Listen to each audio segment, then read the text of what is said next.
want to talk today about Jesse Marsch and his future at Ellen Road.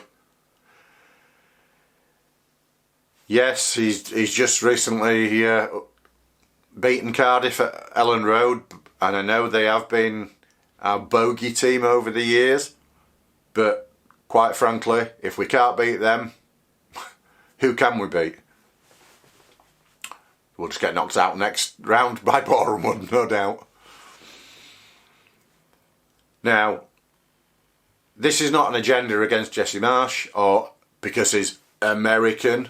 I wouldn't care who our next manager is. So yeah, I don't think Jesse is going to be able to turn this round if he stays to the same tactics. Whether or not he can deploy different tactics, I'm not sure. If you look at our best results we've had over the course of the 2 seasons so far that Jesse's been in charge of us, I'll take the Brentford game for example, at the last game of last season. One of our better performances. And you know why I think that was one of our better performances? A, because Brentford had nothing to really play for, apart from pride. We had everything to play for. But it almost seemed like he took the brakes off and he told the players to just go out and play how they wanted to play. Whenever we seem to play the widest on the pitch as possible, we get the results. It's funny that, isn't it? Seeing as though most of our attacking threat are all wide men. They are not narrow players. Cine, cutting in. Rutter, that we've just bought, will be cutting in. Dan James, even for that matter, has to bomb down the wing in space. Not that he's at the club anymore, but even so. Creo, again, is a winger. He's not a central midfielder. So, for me, to play on our strengths, what I'd like to see, and please get your comments down below, of how you'd like to see the team set up. I'd love to see a back three. Probably Llorente in the middle. I know he's not everybody's favourite. I've lived in Spain for a few years. I watch Spanish football. I think if he had protection either side of him, players coming at him, he's very good at squaring up to players. His distribution is the best out of all our central defenders. Hands down. I'd like to see Struijk on the left side of a three. And probably Wöber, although it's a bit unfortunate for Robin Koch. I think I'd like to see Wöber on the right hand side because he's got that connection with Christensen. He's played with him. He's been his captain. So if their connection's there already, believe it or not, Junior Firpo and Christensen as left and right wing backs with a much less defensive onus in their game and more on the attacking side, they can both cross balls into the opposition box. We've seen them do it. They're just dreadful when they ponderous about whether they should go forward or backwards because we're going to be cut open by a ball over the top every time. If that's taken away from them, I think we've got the makings. There's a reason why they're both internationals. Then in midfield, could we get away with just one holding midfielder in the likes of Adams? Therefore we'll be playing a 3-3-3-1 possibly.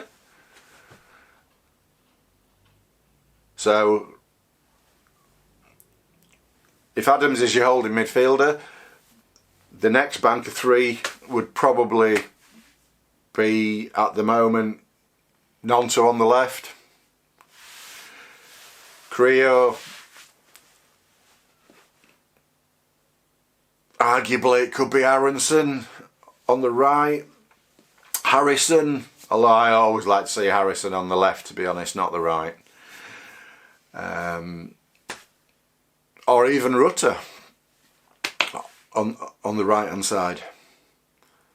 And then maybe push Rocker further forward, unless we get another midfielder come in, which would be nice, seeing as though we haven't really replaced Sainz or Pablo or Click now. You know, maybe there's even a place there for Dallas once he comes back. And then forward of that, you can't drop Rodrigo at the moment, I don't think. I still think Bamford would be great coming on as an impact sub. Doesn't really leave Gelhardt anywhere,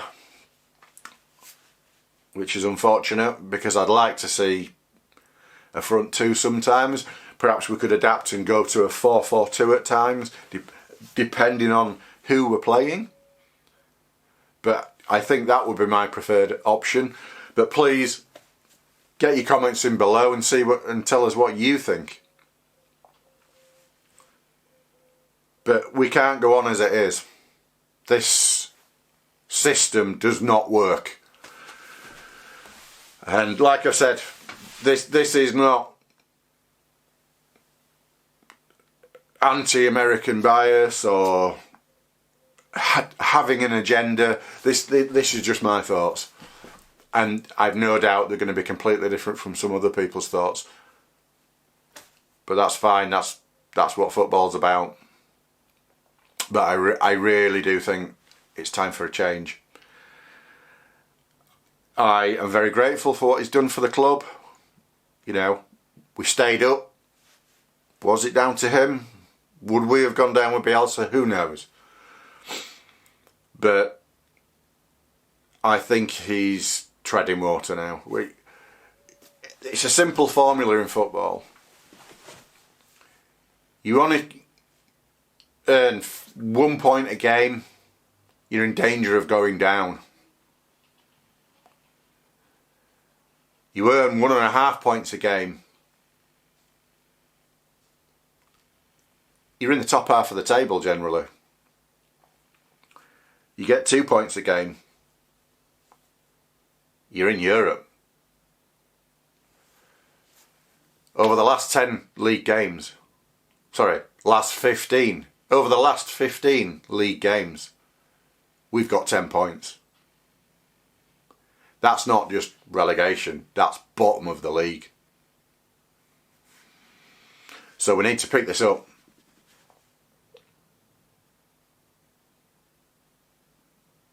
I don't want to see this club that I passionately love go down, because we knew how long it took to get back up. Now, is there any danger of us going down to League One? No. We've not got the financial problems that we had last time. But with this nucleus of players, this team would be decimated. We wouldn't be able to hold on to this team if we went down. Would the change in ownership go through? Probably not. Would the stadium be redeveloped? I'd say most definitely not. And we need that, because we need to attract this stadium as a venue for other events as well, not just Leeds United playing. Because the more income we can have coming in as a stadium, the more money there is going to be to go round and to improve the squad year on year. So that's my thoughts anyway on the management position. Leave your thoughts down below. Leave your thoughts as to what you think the best formation would be for the squad we've got at the moment, not going out and buying other players.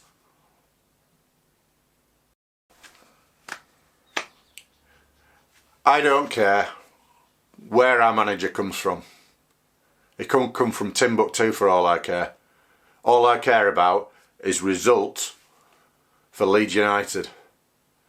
And if his results are not paying dividends, it's time to go. There's no agenda. But what I don't want is a manager merry-go-round. We've had that before with Leeds United. The one thing I do think in his defence is I think our players, due to the crushing defeats at the end of Bielsa's era from a massively ravaged side through injury, left a mental scar on some of our players. And this has carried on into this season after the first month. Now, as well as that, we're talking about this new Moroccan midfielder coming in, and he looks great, got to say. However, he's another lightweight looking player. You know, Somerville can get knocked about. Nonto, he's a stocky lad, but he's diminutive. He's small.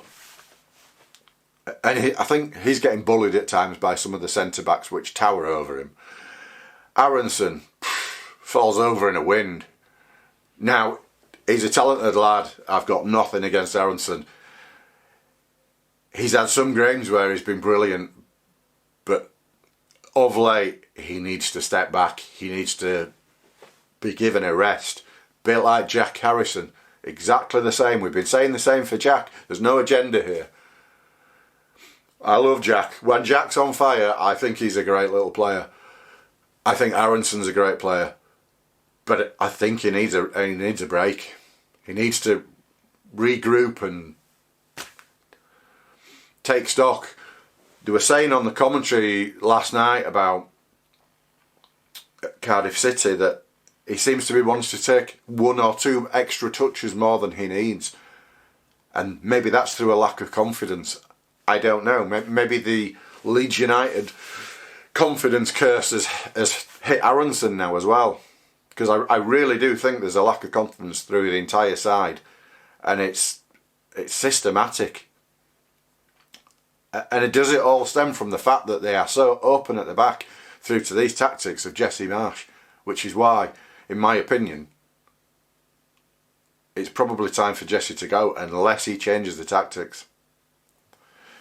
If you look at the players that we've got, we cannot change the entire team. We haven't got the money or resources to change the entire team to play Jesse's style of play. Now, Jesse's style of play worked in the Austrian League. As they described it, the Farmers League. Which is a bit disrespectful for Austria, but it's nowhere near the level of the Premier League. Southampton, they're struggling. They had Hasselhoff. They had the Red Bull DNA within their club. They're doing no better. I just don't think this system works in the Premier League. It's the fastest league in the world. It's the most physical, probably, league in the world for top flight leagues. It's very demanding. This is why all the money's here. It's so dynamic. It's such an exciting league. That's why all the money is here. That's why most people want to play in the Premier League. And that's why we love it so much. That's why it's sold for TV rights across the globe. And why we have such a fantastic international fan base. And because of that, I don't think Jesse's going to be able to turn this round. Yes, we've had some great results against Chelsea and Liverpool, but neither of those two teams have been on form this season.